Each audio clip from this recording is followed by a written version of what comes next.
Ladies and gentlemen, welcome into another fantastic Sunday night with Tech Talk Live with your hosts, the Captain and Mr. Rust Belt Mechanic himself. What's up happening?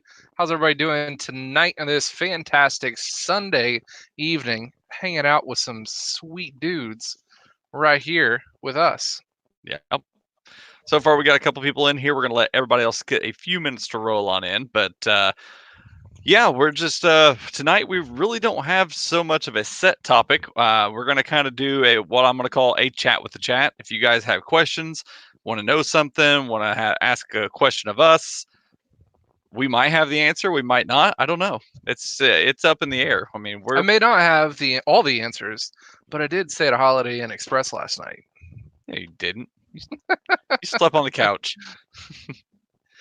So, but yeah, if you guys have any questions, whether it be specific, general, broad, whatever, we'll try to do whatever we can to answer those questions with as best of knowledge as we possibly can. And if not, we'll make something up and make it sound damn good. First thing that people are talking about in chat are those stupid, hellacious things called Scotch locks. You want to now uh, before we go into those, you know who we're gonna have to give the biggest, hardest time to on Monday is, right? anyone? Baker, A- McBake? aka Mr. McBake. If you guys haven't went over and checked out his channel, make sure you guys go check out McBake. But he did a video, posted it. I think it was yesterday, and he did a video installing a backup camera into his Lancer.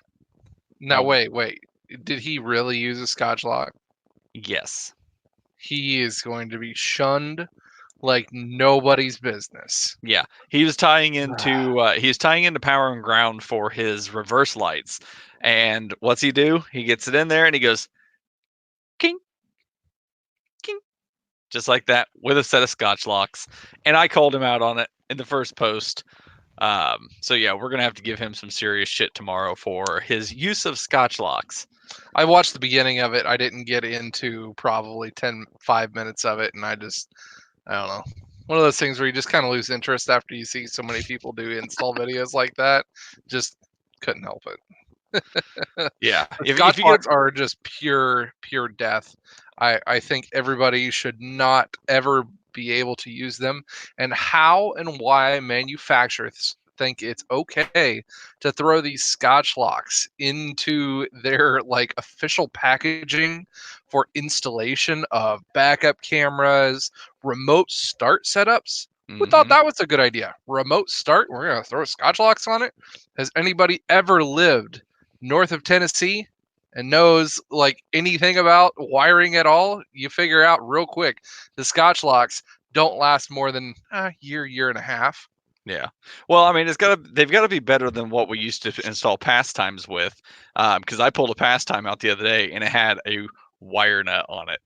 It's the same thing. Same difference. When guys are using the electrical household wire nuts to tie these wires together, I shake my head. And as shop foreman in our shop, I have already said that if for some reason I find out that starting from this date on that anybody has installed an electrical item, don't care what it is, one of our black box items, which we call pastimes.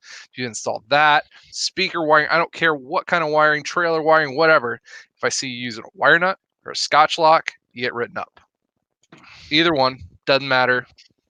You're gonna hear from it. After you're beaten the head with a 24 millimeter wrench. Yeah.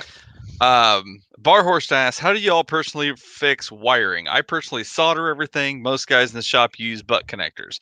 So in our shop, we do use the butt connectors. The ones that we have specifically are the butt connectors that have the low temp solder in the middle of them. So when you put the wires together, crimp them together, and use the heat to heat shrink everything, there is a piece of solder in the middle that will melt and solder everything together. So that's how Yeah. we fix We everything. carry very, very nice or not Scotch locks, but butt connectors. I mean, We do carry you Scotch got locks, me we just think. don't use them.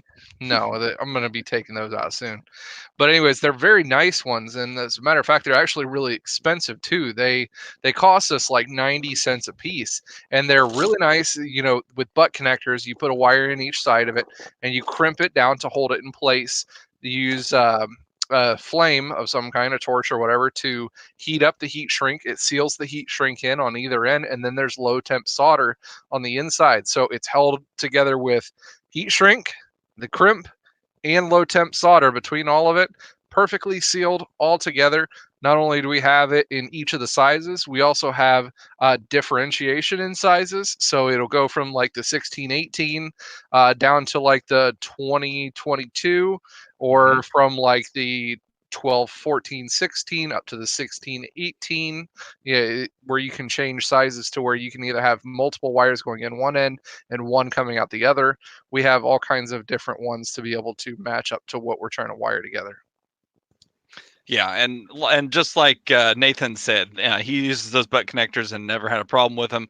And honestly, I don't think I've ever seen anything come back from us using those in any of our wiring jobs that we do as well. So, but yeah, we need to get those Scotch locks and just either tell Tifco to take them back and give us a credit, or just throw them in the trash. One of the two. Next time, what I'm gonna do, I'm gonna go get the box out of him, out of the little bin, and I'm just when he comes, I'm just gonna throw them at him one at a Just time. one at a time. Just pink.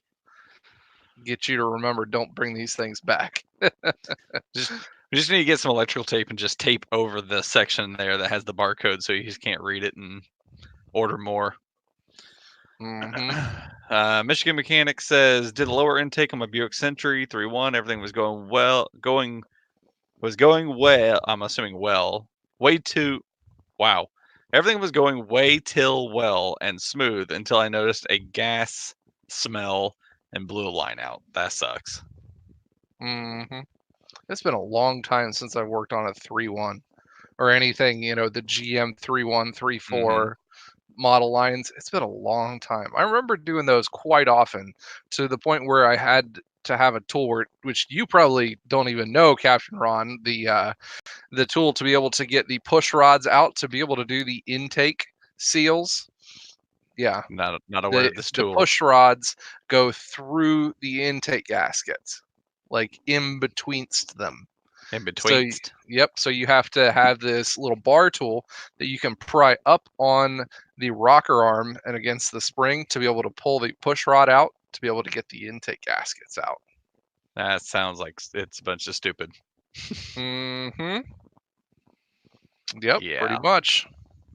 That's another one of those tools, though, that you have in your box. One of the ones that you might have used a lot in the past, but you just hardly ever see those vehicles anymore.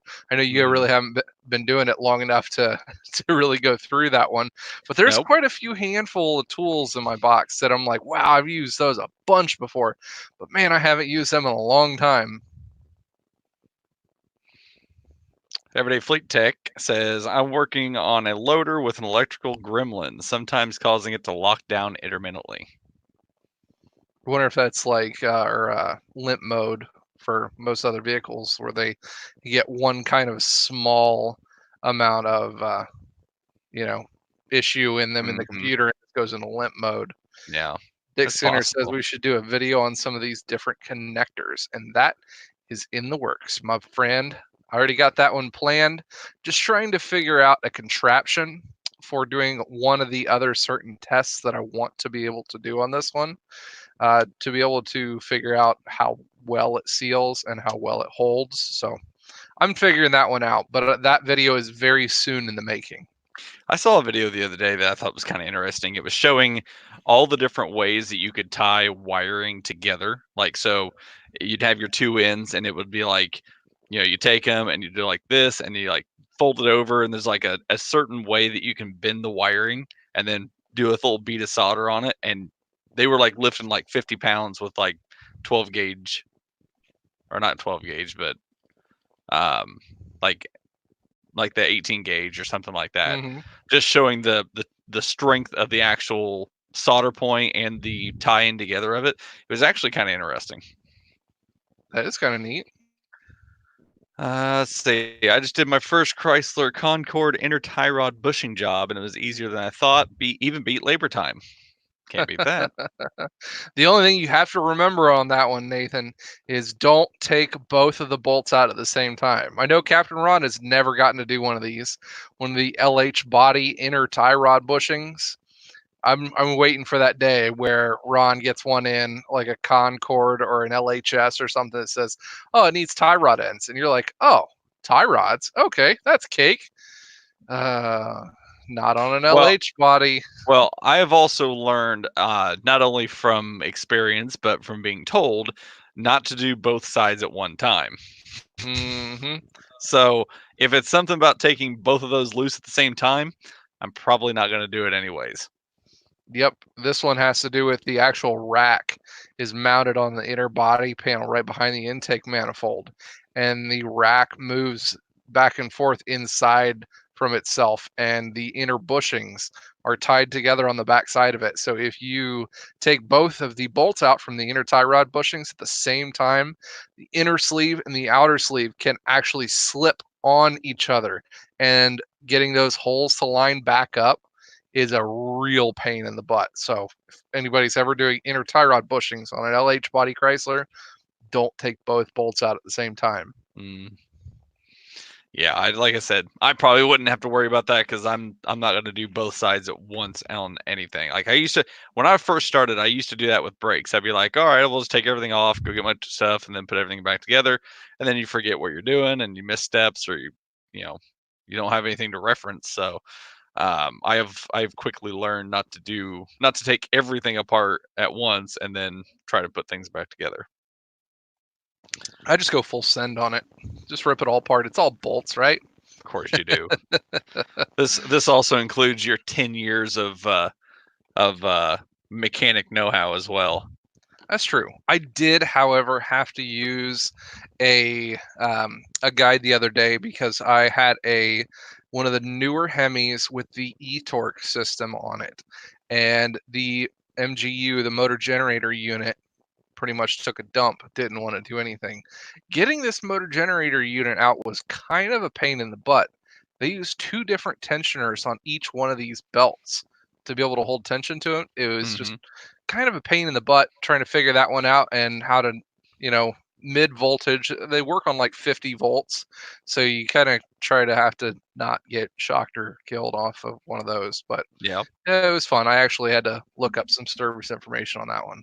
Yeah, I heard you yelling a couple times while you were working on that, and I kept having to think I was gonna have to like body check you to keep you from getting electrocuted or something. I did, and that was not because of that part. That part was actually really easy. It was the dual tensioners on this stupid Hemi. It was just Hmm. stupid design. One of those engineer stupidities. Yeah, let's see how bad we can make our mechanics jump and throw things across the shop. Let's add two tensioners to this one belt. There we go. That'll do it. Seems legit. That seems like an engineer know-how to me.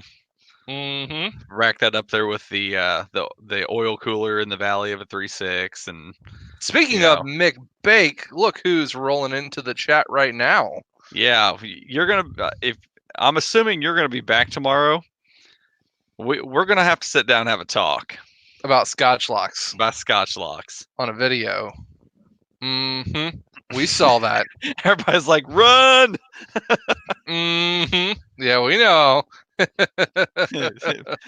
Fleet Tech says, Dun everybody's like, dun dun. McBank, run! You in trouble! I'm surprised you didn't get more people that commented that on that video. I haven't looked to see. I'm gonna go back real quick and actually look at his comments. I want to see how many people actually said something about the Scotch locks. He asked about any good tool pickups this week. This week was actually pretty lackluster in the way of tool pickups. I didn't get anything picked up this week. Nope, neither did I. It was a pretty light week on my part as well. We do have another video coming up on my channel. You guys were really liking the tool truck videos, and I was kind of debating on whether I wanted to do another snap-on video or not. However, this week was the start of the Dream Drive campaign for Snap-on. So we are going to do a video covering that kind of information and going over the new flyer and stuff like that. So we're going to that will be coming up sometime this week. Brad's workbench, wire nuts, and hot glue. Go full Heck send. yeah, There man. you go. No, I didn't get anything off the tool trucks. Even with the Dream Drive thing going on this week, I didn't get anything. I actually ordered a tool. I have one on order. I have one of the hub shockers on order. Oh yeah. I've had that one on order for a little while. It just hasn't come in, but I actually had a car where I needed to use it. We had a stubborn hub on a freaking GMC Acadia, would not come off. I ended up finding another local indie shop here that had one, let me use it. So it was nice being able to use that. I've used it, somebody else's once or twice before, but hadn't owned one myself. But it's just one of those tools where I'm like, yep, it's time. I need to have one of those. Yeah, I mean, I saw you. I saw you over there struggling with that hub, and I was like, and it's like you had the air hammer out, you had the, the sledge out, and you were Oh like, you had like every tool that you could possibly use to try to get that out of there. We'll just say this week was full on Rust Belt status. Between the hubs on this Acadia, then I had a rusty, crusty old 2500 Dodge that needed a fuel pump, it needed a front drive shaft, it needed U joints, it needed ball joints, the front axle U joints it needed. Let's see, what else did it need? And it got a hub because I beat the ever loving snot out of this hub so badly to get it out. Tried to use the power steering method on it where you back the hub bolts out part way, put an extension and a socket on it, and try to turn the power steering to get it to pop the hub out. Wouldn't do it. Said nope, Mm-hmm. not happening. So yeah, there was torches and inductive heating tools and sledgehammers out on this truck, and I just it fought me every single bit of the way. Yeah. And So you then got that that. trailer. Oh, Oh yeah, that's a story for another day. yeah, you guys will see another good one come out this next week. So I was working on a trailer that I'm going to be picking up the next Rust Belt Mechanic project vehicle up with next weekend. But in order to Ooh. get that trailer in okay enough status, the fenders were pretty much gone. Fenders on this thing were like straight up Swiss cheese, Yep. Rust Belt all the way through there. It was bad news. So I had to tested out the new, or I guess it's not new, it's new to me, the Milwaukee M18 grinder. That thing is a beast. Put it through some hardcore testing and everything for that, and showed how long the batteries last on it and how long it takes to recharge the batteries, as well as how hot I got that tool. I went through probably 6 M18 batteries on that and had the head of that grinder up to almost 200 degrees, and That's it's still crazy. just cranking away, man. That is crazy. And then you guys will get to see how bad I am at welding, which I'm not good by any means. The second fender turned out a lot better than the first one once I got the welding settings all dialed in. Yep. But on this trailer, I didn't give a crap. It just needed to hold there. That was about it. I mean, you're not holding anything with the fenders, so they don't have to. That's not a big deal. Yeah. Go back through the chat real quick. Bill Beckett says, I have a Snap-on truck parked inside my garage for the past week. It's so tempting to climb aboard and go crazy buying tools. Could you imagine us having a Snap-on truck in the shop working on it? I think that is Instagram meme special right there. I'm pretty sure it is. We'll fix your truck for low payments of $39.95 a week for the next 22 years. Yep. Let's see what else we have in here. Novitaz came in. What's going on, man? Welcome. Let's see. Taco Stacks. Great name, by the way. Had to look at it for a minute. Great name. He asked, "Is Harbor Freight as trash as they make it out to be?"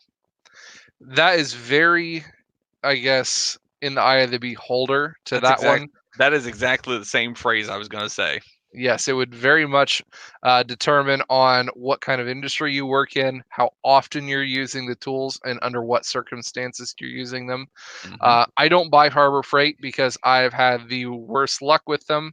I literally only have one set of Harbor Freight tools that have been in my box and stayed in my box for 10 plus years of work at a dealership, and that is the extended reach, the curved end The hose pliers. hose clamp pliers. Yep. Yeah, the hose needle nose pliers. Yep. And obviously, you're not going to break those, but everything else that I've ever bought from Harbor Freight, broken and junk, not replaced. And I can agree with that because being a starting tech of 3 years, a lot of my tools that I started with came from Harbor Freight, ratchets, sockets, stuff like that.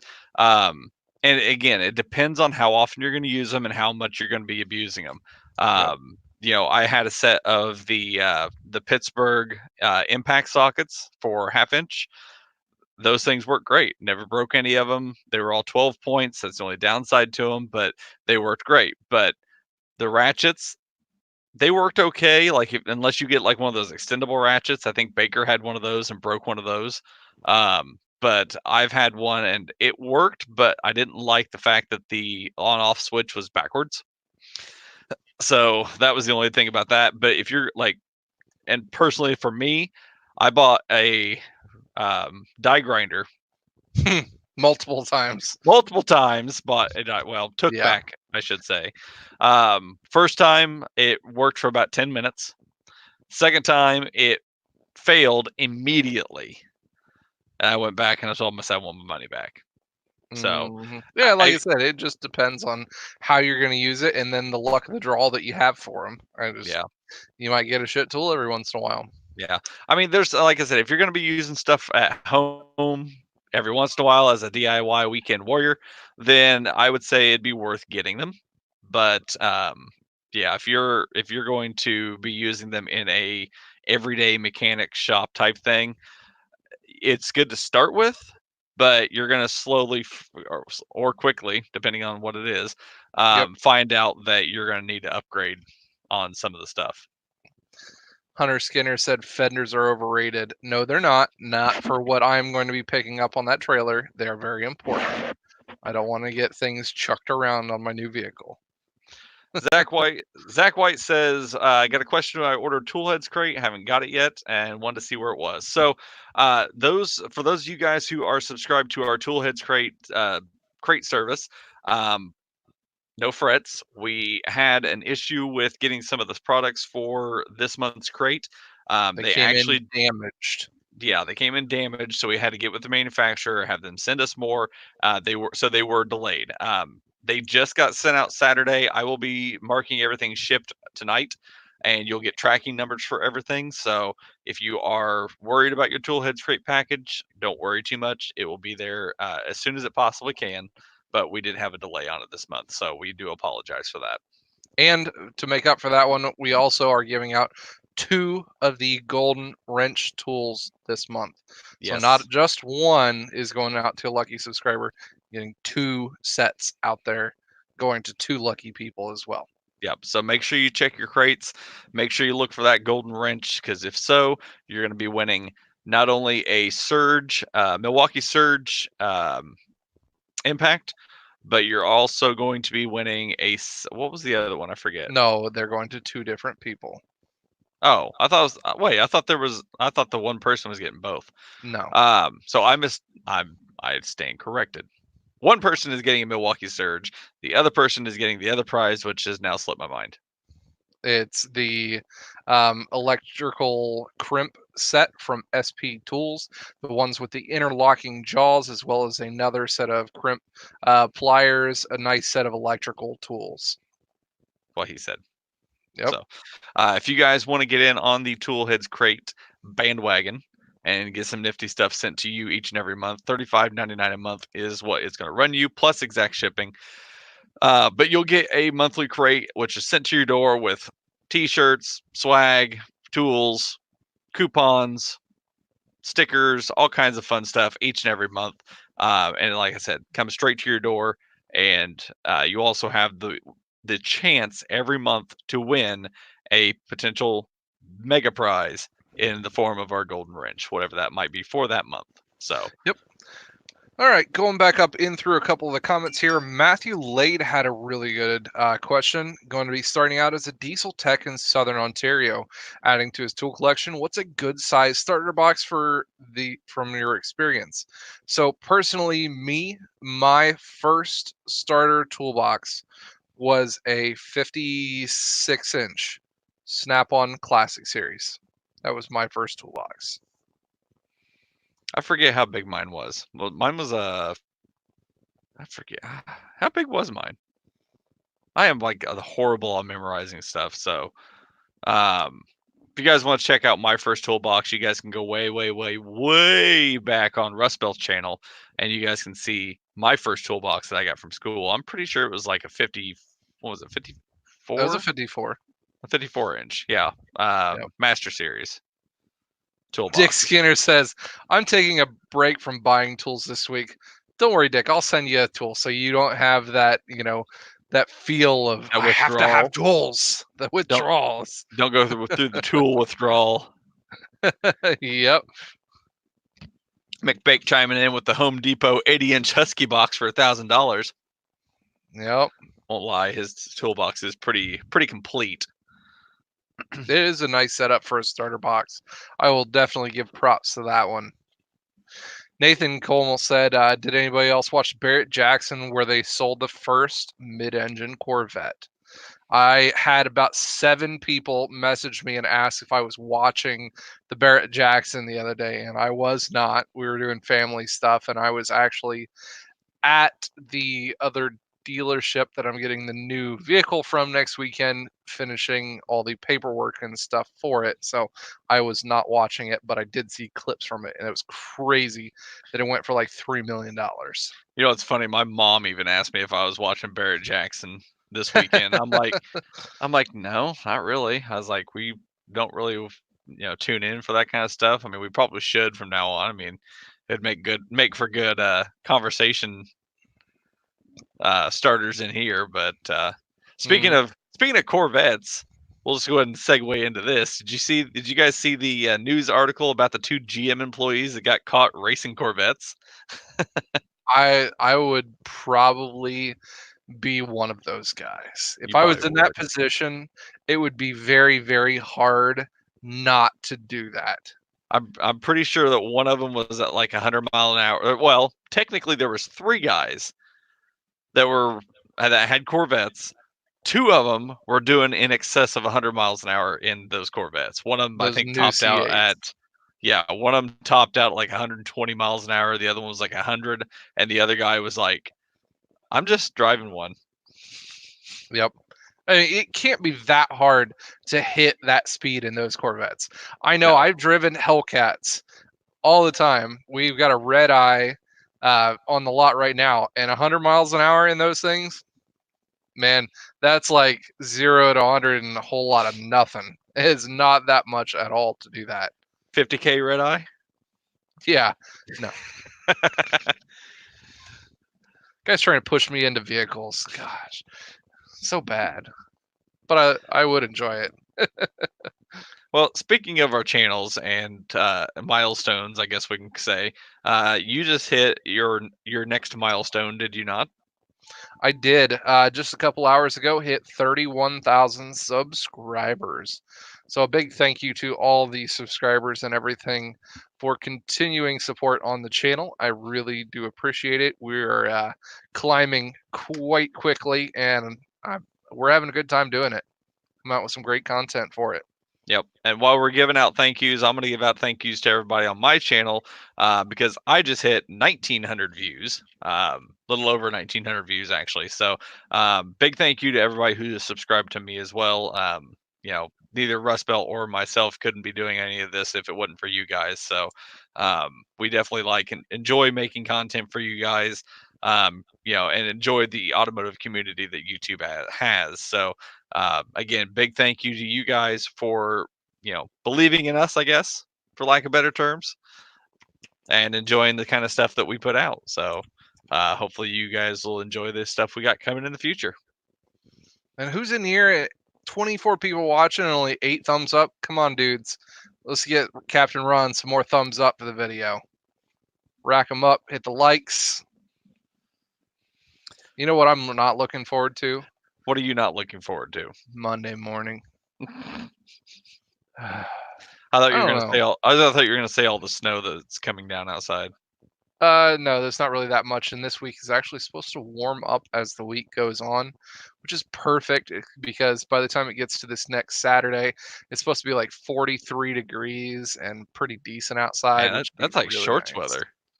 Pretty much like around here Yeah, compared unfortunately, to not today. not everybody has to go to work tomorrow because tomorrow is the I Have a Dream Day. So Hmm. yeah, everybody is not everybody is going to be working tomorrow. Which if you got tomorrow off, good for you. Do something fun. I do have to go in early tomorrow because the trailer that I was welding new fenders on to, It's I still finished sitting up in the middle of today. the shop. It's still sitting in there because I couldn't get my truck into the lot. We have gates that close off our dealership, and we're able to park kind of in our RV lot next door to be able to open up a gate. Well, the locks were so frozen today that I couldn't get any of the Yeah, 4 gates open. So I wasn't about to go walk all the way across both lots to get a torch to come back out to thaw one out that would thaw out for a whole like 8 minutes. So yep. I totally feel you right there, buddy. So I understand that. Choppy says, "What's up from Boston, Massachusetts? Thank you for joining us, man." Baston. Baston. Uh, Hmm.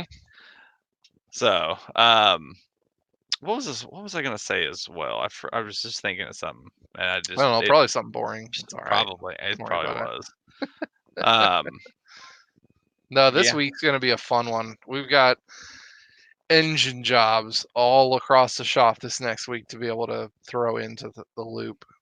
yeah. You've got one on a Ford. I've got two technically. Well, yeah. Mine's not a full engine job, but I've got one that I'm starting tomorrow because we finally got the lifters for it. Yep. So I've got a Ford engine that I've got to swap out of an Explorer Sport Track. I've got a five or what was no, it's not 5.7. It's a 6.1. No, what's the engine Six size? four. 6.4. I got a six. SRT 300. That's right. It's a 6.4 Hemi engine that I got to put back together because we finally got lifters back for off back order, so we got that to do. And then I had something else lined up for tomorrow too, but I forget. I don't The know. engine in the Exploder. Yeah, well, that's whenever it gets here. No, none that were ran with a loose filter, unfortunately. No, no, that is a one and done lesson learned. Thankfully. Thankfully, no more of it. Dude, we almost had one of those come in for inadvertently from Walmart. Yep. We have had that happen quite a bit. No, We this had a last week was all about fuel. yeah. Oh, that's Our what we're going to talk about. yeah, That's what I was going our to mention. shop was pretty much permanently stained with gasoline smell for the entire last week. Yep. Yes, Everyday Fleet Tech. It's a Explorer Sport Track 4.0. Mhm. Yep. And then I've got an engine in a 2016 ProMaster with 488,000 rounds on it that decided to chuck piston number 1, and then a Hey Jeep Kyle. Cherokee. Hmm? Hey, knock knock. Who's there? Piston number 1.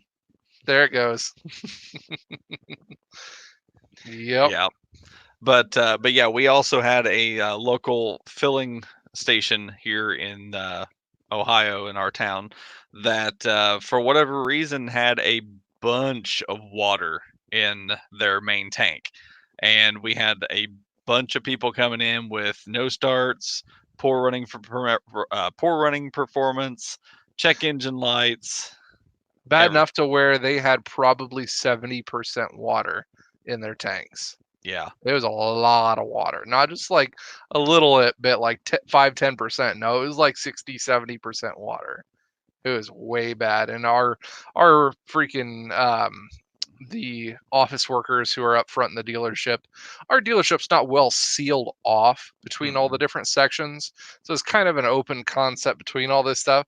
The entire rest of the dealership smelled of gas the entire week.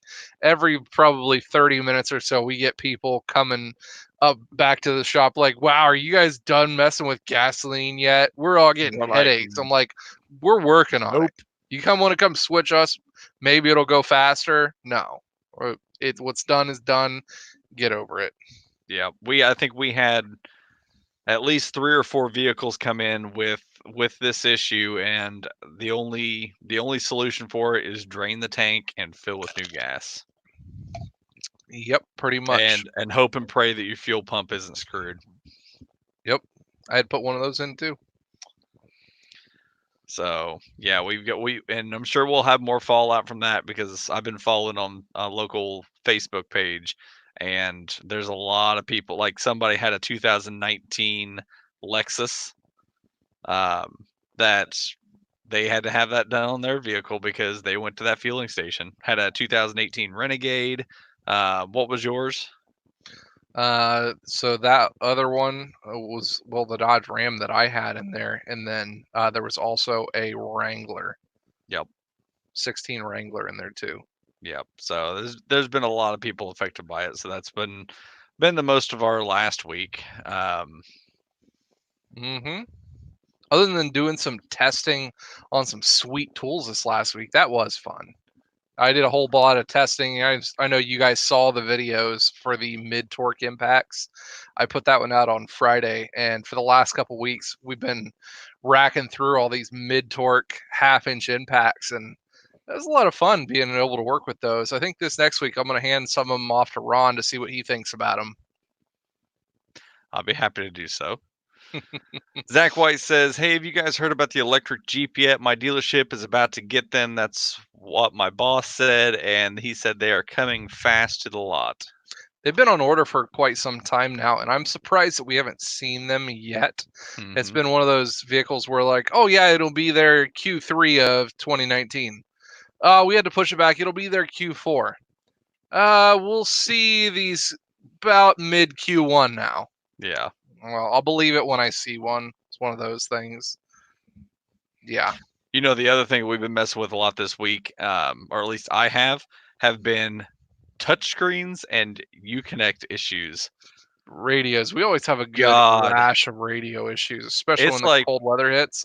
Batteries and radios, man. Those are the two things on newer Chrysler vehicles that are just inadvertently fail horrendously when it comes to cold weather. yeah, I had two separate vehicles with radio issues. One of them was in an $80,000 truck that someone just bought, had the big 12-inch display, and the touchscreen wouldn't work when it was cold.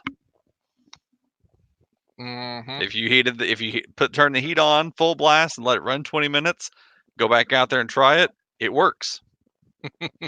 But That was one of the big 12-inch long ones that yep, was in a big $80,000 Ram 3500 decked out with every single option. hmm, What kills me is, so they bought this thing, and I like to see customers who actually drive their vehicle, but this was a 2018, or no, it was a 2019.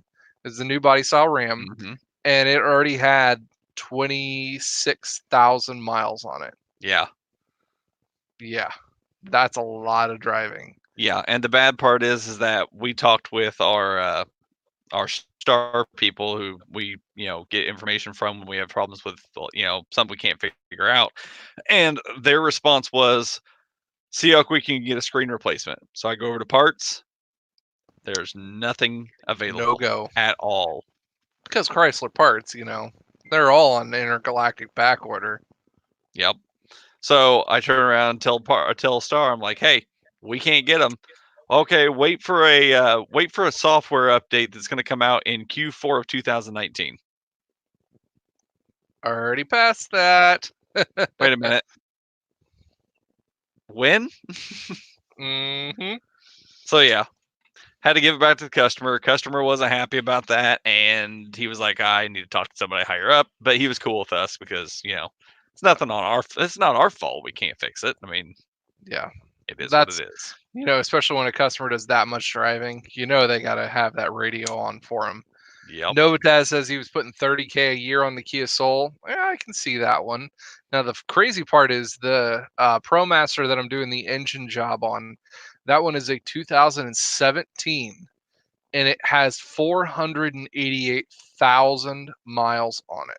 That is just insane. I That mean, thing we pers- never shut off. we personally know what's going on with this vehicle because we know the people who are actually driving it and what they do for a living. So we know why it has that many miles, but that's still crazy that it's got that many miles. hmm AgTech had a really good question. He asked, "What are your thoughts on the new Snap-on thermal laser gun, or should I just get a thermal imager like yours?" So the thermal laser gun, that one is just a temperature laser. I'm pretty sure that's what you're talking about. And then you're also referring to the thermal imager. There are two kinds of thermal imagers. The Snap-on had the original one, which is, I believe, a 3.5 or a 4-inch screen to it, and then the newer one has a couple other little bells and whistles and has a wider, like 4.5, 5-inch screen, somewhere around there. Don't quote me on that, but they are quite high priced for what they are and what they do. And unless you are doing a large amount of diagnostics, especially in like accessory drive wiring, where you're needing to figure out these temperature units a lot, then the thermal imagers, uh, they're really hard to justify for that one. And if you can justify the price on those thermal imagers, don't get the newest Snap-on one, because I don't think, in my personal opinion, that the newer Snap-on one is worth the $1,600 that they run for now. I would rather get a first gen, slightly used, or what Alex Franco was talking, the Matco thermal imager, something that's a little bit less cost than what that one is. Now, It here's a just question for you. can't justify. So they sell those like thermal imager add-ons that you can put on your phone. Would you think that would be a I mean, what do you think Mm, the I guess use or do you think those would be worth looking into if you I mean, if you're not going I to don't use a know. thermal imager all the time, I mean, obviously you're not going to want to drop $1,600 or even the Matco ones, which are probably half the price, but um, you know, what would you think? I would be willing to try one out, and I might need to grab one and see, just to kind of review between the two, see what kind of the difference would be on those. Um, I know for what I do and what I use them for, having a cheaper version of a thermal imager is just fine. I finally, I used my thermal imager more this last week for diagnostics once on an accessory drive to find out which pulley was making noise the most. Had a pulley making noise on a Hemi, and so I used it on that, and then I used it on the video also this last weekend for figuring out how hot the Milwaukee grinder got. Mhm. Zach White says, what's your guys' thoughts on working on the Jeep Renegade?" I mean, it's a Jeep. It's a Renegade. I It's a mean, pain in the butt. it's a pain in the butt. I mean, I've personally have pulled an engine and trans out of one, um, brand new, straight off the truck. So it wasn't like it was all rusty, crusty or anything like that. But I mean, they're okay, I guess. But I'm not sure about that. AgTech, he asked who makes the Matco thermal imager. I'm not really sure on that one. I've not looked into it enough to know. I will have to look though, because Matco doesn't make it. They no, slap their name on it, but they didn't make it. all repurposed. So speaking of well, I guess we've already talked about the tool trucks and stuff like that. So, um, and, and you've already talked about what tools you got from the trucks. So we'll keep on trucking. I don't know. I went off on a tangent and forgot what I was talking about. So Something shiny just syndrome. exactly that was straight up something shiny syndrome. Um, yeah, just trying to think of something else to talk about as well. Have you guys dealt with vibration on a 2016 Patriot while it vibrates while stopped in drive? Yeah. Yep, have seen that.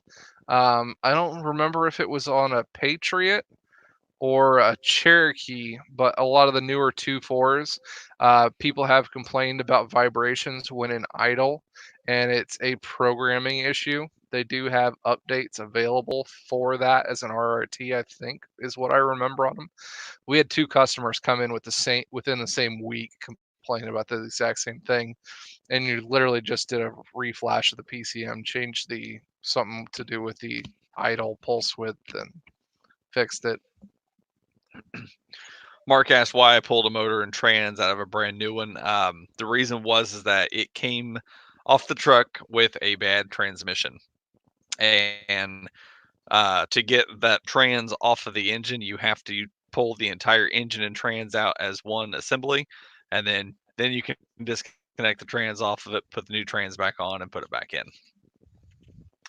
AgTech, I have put that question into them. They do not list one on their site, but I have put that request in that people, you're not the only one who has asked whether they come with a boot for their impacts or not. So hopefully they will be seeing them for that, because if you guys saw my SP Tools impact in my video, the thing's a little bit worse for wear. It's been beat around the shop just a little bit. Oh yeah, it's getting mangled pretty good. It's been dropped off of a lift once or twice, maybe. So apparently, so is your Snap-on one. Sore subject. Sorry, wasn't Yeah, me. people Wasn't taking me. tools out of my toolbox and they show up a little bit too used for what they are. Hmm. What is your all's most used tool? Mine would have to be my Milwaukee half-inch impact. I'm gonna say my most used tool is probably gonna be my Milwaukee half-inch impact, followed up with my 3/8 Milwaukee impact. I would have to say my most used tool would be my Milwaukee 3/8 stubby, kind of coupled with my Snap-on 3/8 wobble impact sockets. Those are my two most used tools. Everyday Fleet Tech says, does SP Tools plan on having a phone-friendly website soon? They are having their website redone and revamped. It's going to be another month or two in the works. They're hoping by the end of Q1 they'll have new updates for their website that's going to be more mobile user friendly. Which will then get pushed back to midpoint Q2, and then between any of these tool companies, I wouldn't doubt it. That really might happen. Flashlight, that does count, McBake. I guess we use yep, flashlights more than anything, but I can't point out one flashlight because I have 27 of them. 12. So I can't say that I I use one use more than another one. I will say that I use my SP Tools wireless charging flashlight, the Big Mama Jamma, the one that I have. I use that thing constantly. I still can't get past the use of the Snap-on eCarb and eCard lights, the flip switchblade ones. I'm wanting to get one from Streamlight to be able to see their switchblade style ones coming up. So, looking into one of those. Uh, the Hunter Skinner asks more thoughts on the Snap-on versus the Milwaukee extended ratchets. I personally do not own the Milwaukee extended ratchet. However, I got to use it while I was in SEMA, right when they kind of unveiled it and put it out to the public. It's pretty impressive. They are pretty evenly matched, both of them putting out right at 55 foot-pounds of torque. So torque is going to be right even with that. It just depends on pretty much the ergonomics of what you like tool-wise. The Snap-on one is going to have the push button style, just like the little trigger, whereas the Milwaukee ones, they have the paddle to be able to work. And Hmm. then the Milwaukee one, the head is going to be larger. The Milwaukee Fuel is going to have a larger head to it than the Snap-on one. Their heads on their electric ratchets are quite a bit smaller. Yep, and I will agree with that. I actually just got a Milwaukee Fuel 3/8 Impact, and I absolutely love mine. Off and on for the past couple weeks since I picked it up.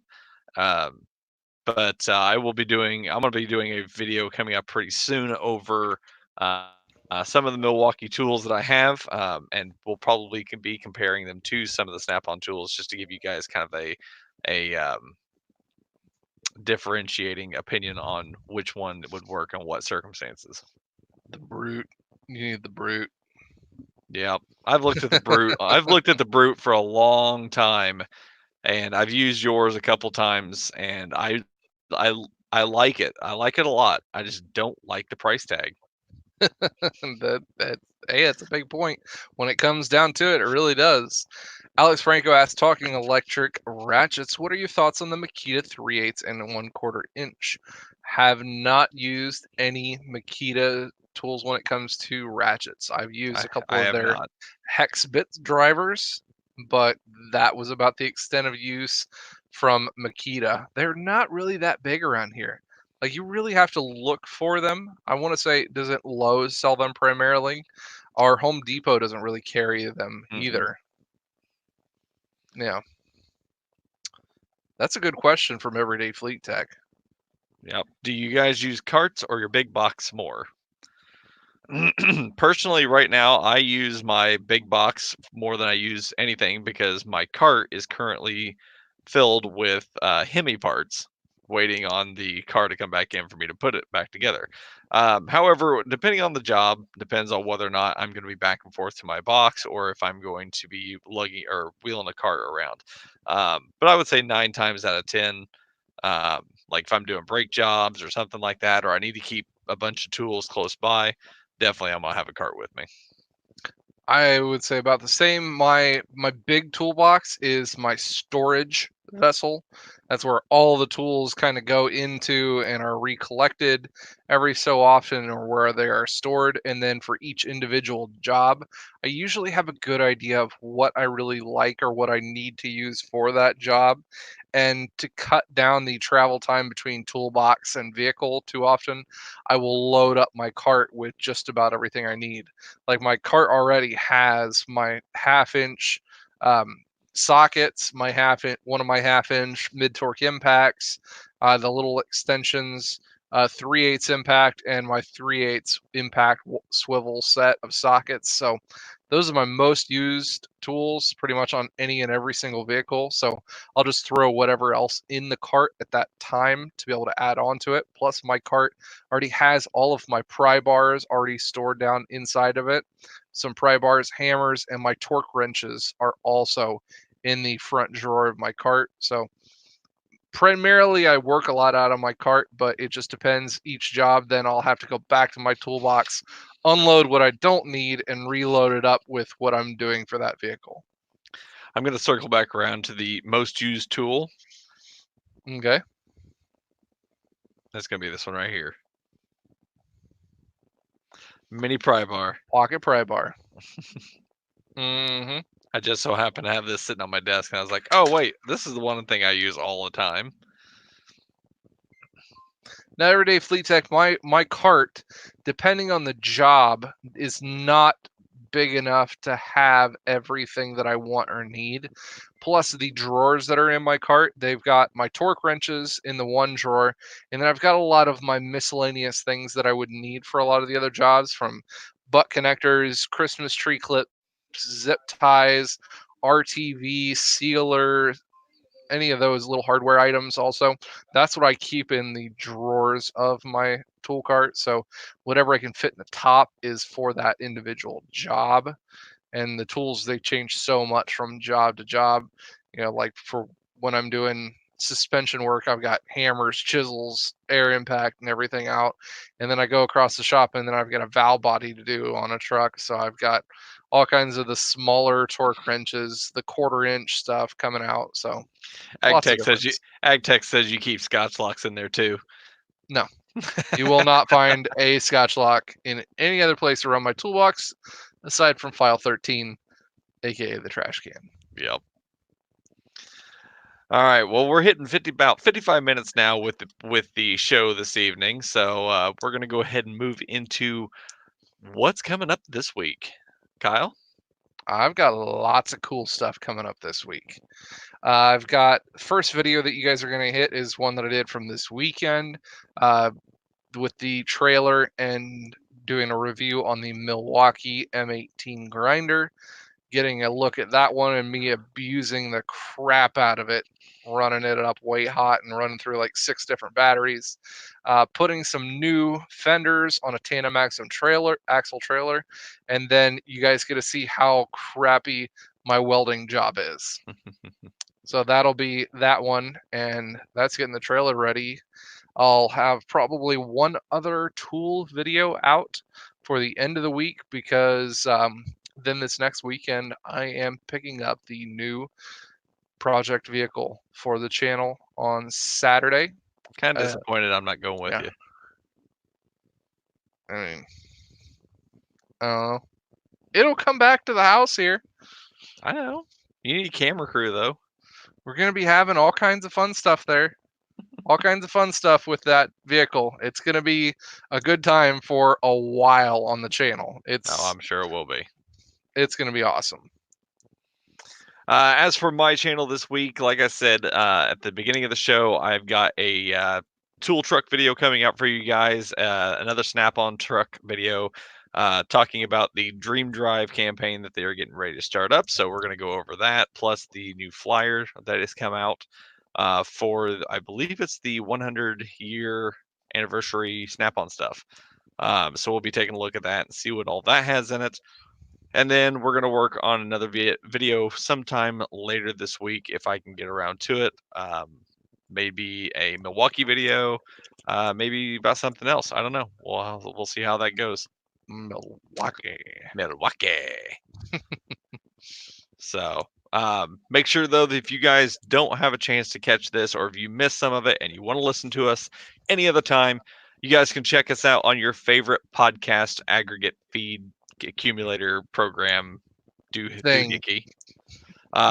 But you guys can find us in podcast format, and so that way you guys can listen to us not only on Sundays but any time that you absolutely want to. So make sure you guys go look up Tech Talk Live with Rust Belt and the Captain, and you guys can find us and listen to it. And we will get this episode uploaded shortly after this stream is ended, and have that available for you guys. So, Kyle, do you have anything else that you would like to add for this evening?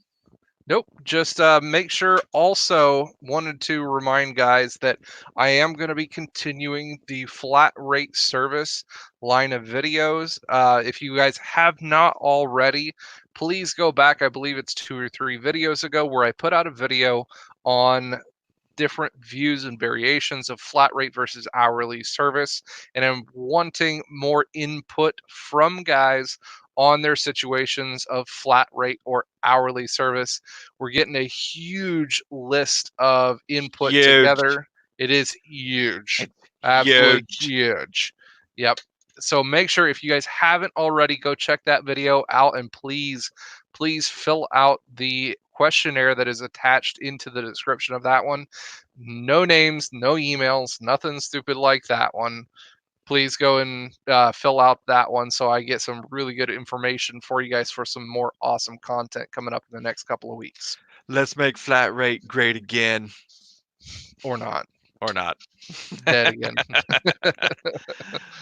All right, guys. So that's going to about do it for this evening. As always, if you guys want to get in contact with us, you guys can find us not only here on YouTube, but you guys can find us over on Instagram. Me at the CPTN Ron, and Rust Belt at Rust Belt Mechanic. You guys are welcome to always message us if you guys have any questions. Again, Toolheads Crate, www.toolheadscrate. That's TOOLHEADZ.com, $35.99 a month for that service, and we'll get those out to you just as soon as we possibly can. But other than that, next week's show is going to be over on Kyle's channel, so make sure you guys go over, and if you are not subscribed to him, make sure you give him a subscribe. Don't forget on your way out to hit that thumbs button up, not down, up. Hit that thumbs up button. hit that subscribe button on my channel and also the notification bell so you guys know when we come out with new videos, just like this and our other content. But yes, we are a weekly podcast. We do it every Sunday night, 7:30 Eastern Standard Time. Awesome. Well, it was great seeing everybody in here tonight. I appreciate everyone tuning in. And like you said, check out the stream for this next weekend. We're going to have some really cool stuff coming up. Thank you guys for tuning in tonight. Yep. And as always, you guys stay awesome.